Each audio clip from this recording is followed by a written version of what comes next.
La contaminación por plásticos es un problema que, vemos por todas partes, en nuestras playas, en los ríos. Pero, ¿y si su impacto va mucho más allá de ser solo basura? Los materiales que analizamos hoy apuntan a una conexión bastante sorprendente.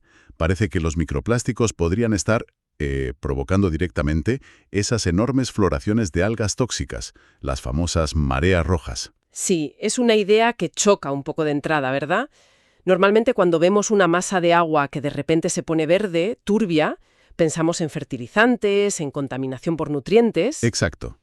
Pero este estudio de la Universidad de California en San Diego, que se publicó en Communication Sustainability, sugiere que hay otro culpable. Y lo que vamos a explorar hoy es el mecanismo que hay detrás, porque no es nada obvio. Claro, porque mi primera idea sería que el plástico de alguna forma actúa como abono para las algas. ¿Les da de comer o algo así? Pues no. Y esa es la clave. La historia es mucho más retorcida. No se trata de lo que el plástico da, sino de lo que quita. Ah, Para entenderlo, los investigadores montaron una serie de ecosistemas en miniatura, unos estanques, y durante 3 meses observaron qué pasaba. vale, una especie de experimento a lo gran hermano, pero con algas y plásticos. ¿Qué materiales usaron? Pues usaron 3 tipos. Uno era un plástico convencional, derivado del petróleo, llamado elastolán, el típico que encontramos en todas partes. El de siempre, vale. Y los otros 2 eran bioplásticos, de los que se supone que son biodegradables. Y los resultados fueron drásticos. Ah, sí. Sí, sí. En los estanques con el plástico convencional, en muy pocas semanas tenían unas floraciones de algas densísimas, constantes. Vamos, un auténtico puré verde. ¿Y en los otros estanques? ¿En los de los bioplásticos? Hay apenas nada. Alguna pequeña floración de vez en cuando, pero muy, muy débil.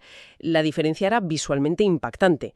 Así que quedó claro que el problema no era cualquier plástico, sino específicamente el derivado del petróleo. Un momento. O sea que si el plástico no está alimentando a las algas, lo que está haciendo es atacar a sus enemigos. Eso lo cambia todo. Ahí está la clave. Es lo que los ecólogos llaman un efecto de arriba a abajo. ¿De arriba a abajo? Sí.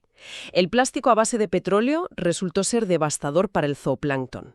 Y el zooplancton son esos animalitos acuáticos casi microscópicos que actúan como los grandes pastadores del ecosistema. Se comen a las algas. Exacto, se alimentan de ellas y mantienen sus poblaciones a raya. Son los jardineros del estanque, por así decirlo. Y el plástico los está eliminando. Precisamente, la biomasa del zooplancton se desplomó en presencia del plástico convencional. Fíjate, en un punto del experimento los datos son brutales. Era hasta un 79% menor que en los estanques con bioplásticos. Vaya. Sin estos depredadores naturales, las algas tuvieron vía libre para reproducirse sin ningún control. Es una reacción en cadena. Una cascada trófica, ¿no? Quitas una pieza y todo el sistema se desmorona. Justo, se desequilibra toda la red alimentaria. Los bioplásticos, en cambio, tuvieron un efecto mucho más leve sobre el zooplancton y a veces solo temporal. Esto permitió que el ecosistema se mantuviera más o menos en equilibrio. Esto sugiere que el problema no es solo el trozo de plástico flotando, sino su composición química. Se sabe por qué el plástico de petróleo es tan tóxico para el zooplancton y los otros no tanto. Pues el estudio apunta a que los aditivos químicos y la propia estructura del polímero, del de petróleo, son mucho más dañinos para estos organismos. Aunque todos los plásticos alteraron las comunidades microbianas del agua, el de petróleo provocó los cambios más profundos y negativos. Entiendo. Por eso, los autores concluyen que una transición hacia una economía de plásticos biodegradables podría mitigar, al menos en parte, este tipo de impacto. Entonces, ¿qué significa todo esto en la práctica? Siempre hemos luchado contra las mareas rojas reduciendo los vertidos de la agricultura, los nitratos y fosfatos.